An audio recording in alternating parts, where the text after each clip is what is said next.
Hi everyone, welcome to our channel. This is Satish Chintam. రేపు market ఎలా ఉండబోతుందో చూద్దాం. ఫస్ట్ నిఫ్టీ అబ్జర్వ్ చేస్తే మనకు లైక్ ఒక డోజీ క్యాండిల్ అనేది ఫామ్ అవడం జరిగింది. మనము ఎస్టర్డే ఏదైతే అనుకున్నామో ఒక ట్రెండ్ లైన్ అనేది ఫామ్ అయింది కదా. ఈ ట్రెండ్ లైన్ అనేది అప్ సైడ్ నుండి ఒకటి, డౌన్ సైడ్ నుండి ఒకటి ఫామ్ అవడం జరిగింది. ఎగ్జాక్ట్లీ ఈ లెవెల్ అనేది మనము బ్రేక్ చేస్తే అంటే ఇదర్ అప్ సైడ్ కానీ డౌన్ సైడ్ కానీ వెళ్తుంది అనుకున్నాం. ఈ లెవెల్ ఉంది కదా, ఈ లెవెల్ క్రాస్ చేస్తే మనము అప్ సైడ్ వెళ్తుంది అని, లేదు అంటే ఈ లెవెల్ బ్రేక్ చేస్తే డౌన్ సైడ్ వస్తుంది అనుకున్నాం. ఇక్కడ నుండి మనకు అప్ సైడ్ వెళ్ళడం జరిగింది. మళ్ళీ సెకండ్ హాఫ్లో మనకు ఏంటంటే మళ్ళీ డౌన్ఫాల్ కావడం జరిగింది. అంటే లైక్ ఇక మళ్ళీ ఒక లైక్ డోజీ క్యాండిల్ అనేది ఫామ్ కావడం జరిగింది. రేపు చూస్తే మనము ఒకవేళ ఈ లెవెల్ అనేది మనం ఎప్పుడైతే మనకు ఒక 1-2 డేస్ మనకు ఒకవేళ కన్సల్టేషన్ అయి బ్రేక్ అయ్యి పైకి వెళ్తే మాత్రం ఒకవేళ ఈ లెవెల్ 23,050 ఈ లెవెల్ అనేది మనకు బ్రేక్ చేస్తే మనకు అప్ సైడ్ వెళ్ళడానికి ఛాన్సెస్ ఉంటుంది. ఒకవేళ లేదు అంటే 22,797 అంటే ఈ లెవెల్ అనేది బ్రేక్ చేస్తే డౌన్ సైడ్ రావడానికి ఛాన్సెస్ ఉంటుంది. ఇదేమో మేజర్ సపోర్ట్గా పనిచేస్తుంది. ఈ లెవెల్ అనేది మేజర్ సపోర్ట్గా పనిచేస్తుంది. ఈ 22,790 ఈ లెవెల్, ఈ 23,000 ఈ లెవెల్ అనేది మాత్రం మనకు మేజర్ రెసిస్టెన్స్గా పనిచేస్తుంది. ఏదైతే ఒకవేళ పైకి వెళ్ళాలనుకుంటే ఈ లెవెల్ అనేది బ్రేక్ చేయాలి, అంటే డౌన్ సైడ్ రావాలంటే ఈ లెవెల్ అనేది బ్రేక్ చేయాలి. నెక్స్ట్ 15 మినిట్స్లో అబ్జర్వ్ చేద్దాం. 15 మినిట్స్లో అబ్జర్వ్ చేస్తే ఈరోజు మనకు గ్యాప్ అప్ ఓపెన్ కావడం జరిగింది. గ్యాప్ అప్ ఓపెన్ కావడంతో మనకు ఫాల్ అయ్యి మళ్ళీ ఇక్కడ కొంచెంసేపు కన్సల్టేషన్ తీసుకొని మళ్ళీ స్లో అండ్ స్టడీగా అప్ సైడ్ వెళ్ళడం జరిగింది. ఇక్కడ మనకి ఏదైతే ఈ మేజర్ రెసిస్టెన్స్ లెవెల్ అంటే ఇది అనుకున్నామో ఈ 23,130 ఈ లెవెల్ దగ్గర నుండి మళ్ళీ లాస్ట్ మూమెంట్లో మనకు ఏంటంటే లాస్ట్ అవర్లో మనకు ఫాల్ కావడం జరిగింది. ఒకవేళ మనకు ఫాల్ కాకుండా ఇక్కడే మనకు కన్సల్టేషన్ అయిపోయి ఈ ఉంటే మనకు కొంచెం స్ట్రాంగ్ అంటే పాజిటివ్ సైడ్ వెళ్ళే ఛాన్సెస్ ఉండేది. బట్ ఏంటంటే లాస్ట్ అవర్లో మనకు ఏంటంటే ఎగ్జాక్ట్లీ మళ్ళీ ఇక్కడ మనకు ఫాల్ కావడం జరిగింది. కాబట్టి రేపు ఈ లెవెల్ అనేది మనకు ఒకవేళ గ్యాప్ అప్ ఈ లెవెల్లో ఓపెన్ అయిపోయి ఇక్కడే మనకు కన్సల్టేషన్ తీసుకొని ఈ లెవెల్ అనేది బ్రేక్ చేస్తే, ఎప్పుడైతే మనకి ఈ 23,150 130 ఈ లెవెల్ అనేది బ్రేక్ చేసి పైకి వెళ్తుందో, సో మళ్ళీ ఇక్కడ హడీల్ అంటే ఇక్కడ మళ్ళీ ఒక 23,150 200 లెవెల్ దగ్గర మనది మళ్ళీ ఇంకొక రెసిస్టెన్స్ లెవెల్ అనేది ఉన్నది. ఇది బ్రేక్ చేస్తే మాత్రం అంటే పాజిటివ్గా అంటే స్ట్రెంత్ ఉండే ఛాన్సెస్ ఉంటుంది, అంటే బయర్స్ యాక్టివ్ అయ్యే ఛాన్సెస్ ఉంటుంది. లేదు అంటే ఒకవేళ ఈ రేంజ్లో మనకి అంటే ఫ్లాట్లో ఓపెన్ అయిపోయి ఈ రేంజ్లో ఓపెన్ అయిపోయి ఒకవేళ డౌన్ సైడ్ అంటే ఈ లెవెల్ క్రాస్ చేస్తే మాత్రం మనకి మళ్ళీ ఫాల్ అయ్యే ఛాన్సెస్ ఉంటుంది. ఇక్కడ ఈ 22,790 ఈ లెవెల్ వరకు రావడానికి ఛాన్సెస్ ఉంటుంది. ఇక్కడ కూడా కొంచెంసేపు కన్సల్టేషన్ అయిపోయి మళ్ళీ ఒకవేళ బ్రేక్ చేస్తే మాత్రం మోర్ ఫాల్ చూసే ఛాన్సెస్ ఉంటుంది. ఒకవేళ మనకు ఫ్లాట్ ఓపెన్ అయినా అంటే ఒకవేళ ఈ లెవెల్లో మనకు గ్యాప్ డౌన్ ఓపెన్ అయినా కూడా మనకు ఫాల్ చూసే ఛాన్సెస్ ఉంటుంది. ఒకవేళ గ్యాప్ అప్ ఓపెన్ అయిపోయి ఇక్కడ కన్సల్టేషన్ అయ్యి ఈ లెవెల్ అనేది క్రాస్ చేస్తే తప్పించి మనము బై సైడ్ వెళ్ళడానికి ఛాన్సెస్ అనేది తక్కువ. ఒకవేళ ఇది బ్రేక్ చేస్తే మాత్రం మనకు అప్ సైడ్ వెళ్ళడానికి ఛాన్సెస్ ఉంటుంది. నెక్స్ట్ ఒకసారి అవర్లీలో చూస్తే, అవర్ చార్ట్ చూస్తే మనకి ఇక్కడ మేజర్గా ఒక ట్రెండ్ లైన్ అనేది ఫామ్ కావడం జరిగింది. ఇది అబ్జర్వ్ చేస్తే మనకు ఇక్కడ నుండి మేజర్గా ఇక్కడ నుండి వెళ్ళి మళ్ళీ ఇక్కడ మళ్ళీ మనకు రెసిస్టెన్స్ తీసుకొని మళ్ళీ ఇక్కడ నుండి, సో మళ్ళీ అంటే ఇది మేజర్గా మనకు ఇది ఒక రెసిస్టెన్స్ లెవెల్గా పనిచేస్తుంది. ఒకవేళ రేపు మనకి ఇది బ్రేక్ చేస్తే మాత్రం, ఇది బ్రేక్ చేసి అప్ సైడ్ వెళ్తే మాత్రం మనకు మూమెంట్ ఉండే ఛాన్సెస్ ఉంటుంది, అంటే బయర్స్ యాక్టివ్ అయ్యే ఛాన్సెస్ ఉంటుంది. ఒకవేళ ఇది బ్రేక్ చేసి ఈ అవర్లీ చార్ట్లో మనకి ఇది బ్రేక్ చేసి పైకి వెళ్తే మాత్రం అప్ సైడ్ వెళ్తే మాత్రం బయర్స్ యాక్టివ్ అయ్యే ఛాన్సెస్ ఉంటుంది. అదర్వైజ్ ఈ రేంజ్లోనే ఉంటే మాత్రం మనకు ఈ కన్సల్టేషన్ అయ్యే ఛాన్సెస్ ఉంటుంది. ఒకవేళ ఇది బ్రేక్ చేస్తే మాత్రం మనకు మోర్ ఫాల్ చూసే ఛాన్సెస్ అనేది ఉంటుంది.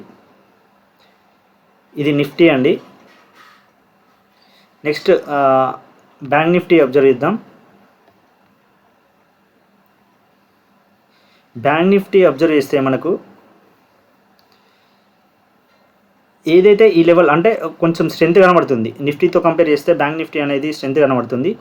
బట్ ఏంటంటే లాస్ట్ అవర్ ఏదైతే మనం ఈ లెవెల్ అనేది క్రాస్ చేస్తే, ఈ 49,250 ఈ లెవెల్ అనేది క్రాస్ చేస్తే మనము అప్ సైడ్ పొటెన్షియల్ ఉండే ఛాన్సెస్ ఉంటుంది అనుకున్నాం కదా. సో అక్కడ నుండి మళ్ళీ మేజర్గా ఈ లెవెల్, ఈ రెసిస్టెన్స్ లెవెల్ నుండి మళ్ళీ ఫాల్ కావడం జరిగింది. ఫాల్ అయిపోయి మళ్ళీ ఇక్కడికి మళ్ళీ సపోర్ట్ లెవెల్కి రావడం జరిగింది. ఒకవేళ మనకి ఈ రేపు ఈ లెవెల్లో మనకి మళ్ళీ గ్యాప్ అప్ ఓపెన్ అయిపోయి ఇది బ్రేక్ చేస్తే మనకు అప్ సైడ్ వెళ్ళడానికి ఛాన్సెస్ ఉంటుంది. ఒకవేళ ఇక్కడ నుండి మళ్ళీ ఈ లెవెల్లో మనకి గ్యాప్ డౌన్ ఓపెన్ అయిపోయి ఈ 48,520 ఈ లెవెల్ అనేది బ్రేక్ చేస్తే మాత్రం డౌన్ సైడ్ రావడానికి ఛాన్సెస్ అనేది ఉంటుంది. ఇది 15 మినిట్స్లో అబ్జర్వ్ చేద్దాం ఒకసారి. బ్యాంక్ నిఫ్టీ ఈరోజు గ్యాప్ అప్ ఓపెన్ కావడం జరిగింది. అంటే కంపేర్ టు అంటే నిఫ్టీతో కంపేర్ చేస్తే స్ట్రెంత్ కనబడుతుంది. అంటే బ్యాంక్ నిఫ్టీలో మనకు స్ట్రెంత్ కనబడుతుంది. అంటే ఎగ్జాక్ట్లీ ఇక్కడ మనకు ఏదైతే ఒక ట్రెండ్ లైన్ అనేది ఫామ్ కావడం జరిగింది, ఆ ట్రెండ్ లైన్ దగ్గర సపోర్ట్ తీసుకొని ఇక్కడ నుండి అప్ సైడ్ వెళ్ళడం జరిగింది. షార్ప్గా అప్ సైడ్ వెళ్ళి మళ్ళీ ఇక్కడ నుండి ఏదైతే మనం ఈ రెసిస్టెన్స్ లెవెల్ అనుకున్నామో 49,250 ఈ ఎగ్జాక్ట్లీ ఇక్కడ నుండి మళ్ళీ ఫాల్ కావడం జరిగింది. లాస్ట్ అవర్లో మనకి ఏంటంటే ఫాల్ కావడం జరిగింది. మేజర్గా మళ్ళీ ఇక్కడ వచ్చేసి మళ్ళీ మనకు ఈ 48,850 ఈ లెవెల్ దగ్గర మనకు ఏదైతే ఇది రెసిస్టెన్స్ అంటే సపోర్ట్ లెవెల్గా పనిచేస్తుంది, ఈ సపోర్ట్ లెవెల్ దగ్గర మళ్ళీ ఇక్కడ మనకు బ్రేక్ ఇచ్చి ఒకవేళ రేపు మళ్ళీ మనకు మార్కెట్ అనేది ఈ లెవెల్లో 49,000 ఈ లెవెల్లో మనకు ఓపెన్ అయ్యి సస్టైన్ అయ్యి పైకి వెళ్తే మాత్రం మళ్ళీ ఇక్కడ ఇది బ్రేక్ చేస్తే 49,250 లెవెల్ అనేది బ్రేక్ చేస్తే 49,600 ఈ లెవెల్లో రావడానికి ఛాన్సెస్ ఉంటుంది. ఒకవేళ లేదు అంటే మనకు ఫ్లాట్ కానీ గ్యాప్ డౌన్ కానీ ఓపెన్ అయితే మాత్రం ఈ లెవెల్ నుండి మళ్ళీ డౌన్ సైడ్ అంటే ప్రైస్ యాక్షన్ ప్రకారం ఈ 49,500 ఈ లెవెల్ వరకు రావడానికి ఛాన్సెస్ అనేది ఉంటుంది. మేజర్గా మళ్ళీ ఏంటంటే ఇక్కడ నుండి ఒక రీటెస్ట్ తీసుకొని మళ్ళీ అప్ సైడ్ వెళ్ళడానికి ఛాన్సెస్ ఉంటుంది. ఒకసారి హవర్ చార్ట్ చూస్తే అవర్లీ చార్ట్లో మనకు ఒక ట్రెండ్ లైన్ అనేది ఫామ్ కావడం జరిగింది. ఈరోజు ఆ ట్రెండ్ లైన్ పైన మనకు గ్యాప్ అప్ ఓపెన్ కావడం జరిగింది. ఈ గ్యాప్ అప్ ఓపెన్ అయ్యి ఇక్కడే సస్టైన్ కావడం జరిగింది. అంటే ఈ ట్రెండ్ లైన్ అనేది బ్రేక్ కాకుండా మళ్ళీ డౌన్ సైడ్ రాకుండా మళ్ళీ పొటెన్షియల్గా అప్ సైడ్ వెళ్ళడం జరిగింది. ఏదైతే ఇక్కడ మనకు ఈ 49,250 లెవెల్ ఉందో ఇక్కడ నుండి మళ్ళీ రెసిస్టెన్స్ తీసుకొని మళ్ళీ డౌన్ సైడ్ రావడం జరిగింది. ఒకవేళ రేపు ఈ లెవెల్లో మళ్ళీ ఒక రీటెస్ట్ తీసుకొని మళ్ళీ అప్ సైడ్ వెళ్తే మాత్రం పొటెన్షియల్ అంటే బయర్స్ యాక్టివ్ అయ్యే ఛాన్సెస్ ఉంటుంది. ఒకవేళ లేదు అంటే మాత్రం ఇక్కడ వరకు వచ్చేసి మళ్ళీ ఒకవేళ స్లో అండ్ స్టడీగా పైకి వెళ్ళచ్చు, లేదు అంటే ఇది బ్రేక్ చేసి మళ్ళీ మోర్ ఫాల్ చూసే ఛాన్సెస్ అనేది ఉంటుంది. ఇది బ్యాంక్ నిఫ్టీ అండి. నెక్స్ట్ ఫిన్ నిఫ్టీ అబ్జర్వ్ చేస్తే, ఫిన్ నిఫ్టీ అవర్లీ చార్ట్లో చూస్తే మనకు ఒక కన్సల్టేషన్ ఏరియా అనేది కనబడుతుంది. ఇక్కడ క్లియర్గా మనకు కన్సల్టేషన్ ఏరియా అనేది కనబడుతుంది. ఈ రేంజ్ అనేది మనకు మేజర్గా ఈ రేంజ్ అనేది మనకు కన్సల్టేషన్ ఏరియా కనబడుతుంది. ఒకవేళ ఈ 23,000 లెవెల్ అనేది మనకు బ్రేక్ చేసి అప్ సైడ్ వెళ్తే మాత్రం పొటెన్షియల్లీ అప్ సైడ్ వెళ్ళే ఛాన్సెస్ ఉంటుంది. ఒకవేళ లేదు అంటే ఈ లెవెల్ అనేది మనకు 22,500 కానీ 22,350 లెవెల్ అనేది మనకు మేజర్ సపోర్ట్ లెవెల్స్ పనిచేస్తున్నవి. ఒకవేళ ఇక్కడ మనకి ఏంటంటే ఇక్కడ 1 time, 2nd time, 3rd time అంటే 3 టైమ్స్ ఇక్కడ మనకు సపోర్ట్ తీసుకొని పైకి వెళ్ళడం జరుగుతుంది.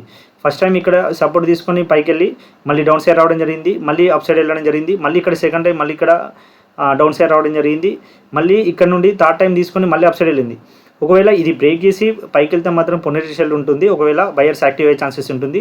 లేదు అంటే ఒకవేళ మళ్ళీ స్లో అండ్ స్టడీగా మళ్ళీ ప్రైస్ యాక్షన్ ప్రకారం మళ్ళీ డౌన్ సైడ్ వచ్చి మళ్ళీ ఇది బ్రేక్ చేస్తే మాత్రం మోర్ ఫాల్ చూసే ఛాన్సెస్ అనేది ఉంటుంది. ఇది ఫిన్ నిఫ్టీ అండి. ఒకసారి 15 మినిట్స్లో అబ్జర్వ్ చేస్తే మనకు 15 మినిట్స్లో మనకి ఏదైతే ఇక్కడ మనం సపోర్ట్ అనుకున్నామో ఈ సపోర్ట్ నుండి మనకు అప్ సైడ్ వెళ్ళడం జరిగింది. ఇక్కడ అబ్జర్వ్ చేస్తే క్లియర్గా అబ్జర్వ్ చేస్తే మనకు ఇక్కడ గ్యాప్ అప్ ఓపెన్ కావడం జరిగింది, సస్టైన్ అయ్యి స్లో అండ్ స్టడీగా మనకు పైకి వెళ్ళి మళ్ళీ ఇక్కడ రెసిస్టెన్స్ తీసుకొని లాస్ట్ అవర్ అనేది బ్రేక్ అవ్వడం జరిగింది. ఒకవేళ రేపు ఈ లెవెల్లో మనకు గ్యాప్ అప్ ఓపెన్ అయిపోయి ఈ 23,000 లెవెల్ అనేది మనకు బ్రేక్ చేస్తే మాత్రం అప్ సైడ్ చూసే ఛాన్సెస్ ఉంటుంది. లేదు అంటే ఒకవేళ ఫ్లాట్ కానీ మనకు గ్యాప్ డౌన్ కానీ ఓపెన్ అయితే మాత్రం ఇక్కడ వరకు మనకు ఈ లెవెల్ వరకు వచ్చే ఛాన్సెస్ ఉంటుంది. మళ్ళీ ఒకవేళ ఈ రేంజ్లో అంటే ఈ 22,600 అండ్ 22,350 లెవెల్ అనేది మేజర్ సపోర్ట్ లెవెల్గా పనిచేస్తాయి. ఒకవేళ ఇందులో కన్సల్టేషన్ అయిపోయి మళ్ళీ ఇది ఒకవేళ ఈ లెవెల్ అనేది బ్రేక్ చేస్తే మాత్రం మోర్ ఫాల్ చూసే ఛాన్సెస్ అనేది ఉంటుంది. అదర్వైజ్ ఈ లెవెల్ 23,000 లెవెల్ అనేది బ్రేక్ చేస్తే మాత్రం మనకు అప్ సైడ్ వెళ్ళడానికి ఛాన్సెస్ అనేది పొటెన్షియల్లీ అప్ సైడ్ వెళ్ళడానికి ఛాన్సెస్ ఉంటుంది. ఇది ఫిన్ నిఫ్టీ అండి. నెక్స్ట్ సెన్సెక్స్ అబ్జర్వ్ చేస్తే సెన్సెక్స్ అవర్లీ చార్ట్లో అబ్జర్వ్ చేస్తే మనకు ఇక్కడ క్లియర్గా మనకు దీంట్లో కూడా ఒక ట్రెండ్ లైన్ అనేది ఫామ్ కావడం జరిగింది. ఈ ట్రెండ్ లైన్ అనేది బ్రేక్ చేయకుండా మనకు ఇక్కడనే రెసిస్టెన్స్ లెవెల్ అనేది తీసుకుంటుంది. ఈ రెసిస్టెన్స్ లెవెల్ తీసుకొని మనకి ఇక్కడ నుండి మళ్ళీ ఫాల్ కావడం జరుగుతుంది. ఈరోజు కూడా మనకి ఈ రెసిస్టెన్స్ లెవెల్ని తీసుకొని మళ్ళీ ఫాల్ కావడం జరిగింది. ఒకవేళ రేపు మనకు ఈ గ్యాప్ అప్ ఓపెన్ అయిపోయి ఈ ట్రెండ్ లైన్ అనేది బ్రేక్ చేసి అప్ సైడ్ వెళ్తే మాత్రం మనకు ఈ 76,900 ఈ లెవెల్ వరకు వచ్చే ఛాన్సెస్ అనేది ఉంటుంది. ఒకవేళ లేదు అంటే మాత్రం డౌన్ఫాల్ అయితే మాత్రం 75,850 830 ఈ లెవెల్ అనేది బ్రేక్ చేసి డౌన్ సైడ్ వస్తే మాత్రం ఈ 75,267 ఈ లెవెల్ వరకు రావడానికి ఛాన్సెస్ ఉంటుంది. ఇంకా ఫాల్ అయ్యే ఛాన్సెస్ ఉంటుందో మాత్రం ఇది బ్రేక్ చేస్తే మాత్రం ఇంకా ఈ 75,000 74,500 ఈ లెవెల్ వరకు రావడానికి అనేది ఛాన్సెస్ అనేది ఎక్కువ ఉంటుంది. ఇది సెన్సెక్స్ అండి. Thank you very much. జై హింద్.